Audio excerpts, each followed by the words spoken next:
விட்டதை பிடிக்கிறதும் ஒன்று விடுறதும் இன்னொன்று பிடிக்கிறதுமா நகர்கிற வாழ்க்கையில் எது சரி எது தப்புன்னு சொல்ல தெரியல. இப்போதைக்கு ஒரு கதை சொல்ல தோணுது. ஒன்ஸ் அப்பான் எ டைம் மனம் குத்தும் பறவையில் ஒளி கதைகள் பார்த்துருப்பீங்க. ஒரு 5-6 கதை சொல்லியிருப்பேன். இப்போ குட்டியா ஒரு ஒளி கதை பார்க்கலாமா?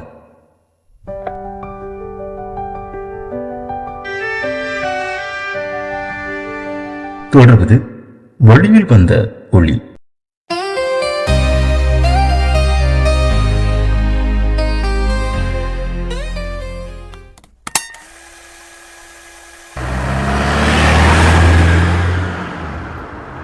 நகரோட மையப்பகுதி, அகலமான சாலை. சாலையோட ஒரு முனையிலிருந்து மறுமுனைக்கு மாற காத்துக்கிட்டு நிற்கிற அந்த நபருக்கு பார்வை தெரியாது. காதுகள் தான் அவருக்கு கண்கள். சத்தம் குறைய காத்துக்கிட்டு தன் கைகளில் இருக்க குச்சியை தரையில் தட்டிக்கிட்டே தயாராக நிற்கிறாரு. சத்தம் குறையுது.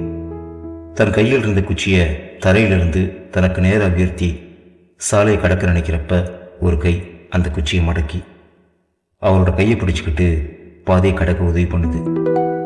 அந்த கை யாரோடுதுன்னு அப்போ மூளை ஆராயுமா? மூளைக்கு அங்கே வேலையே இல்லை. சாலையில் மறுபடியும் சத்தம் அதிகமாகுது.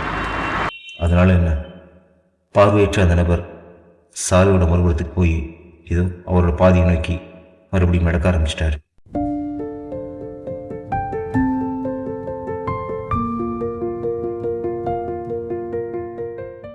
தன் கை பிடிச்ச அந்த மனுஷனோட முகம் அவருக்கு தெரிய போறதில்லை. அதனால என்ன, அந்த நேரத்தில் அவருக்கு தெரிஞ்சதெல்லாம் நம்பிக்கை மட்டும்தான்.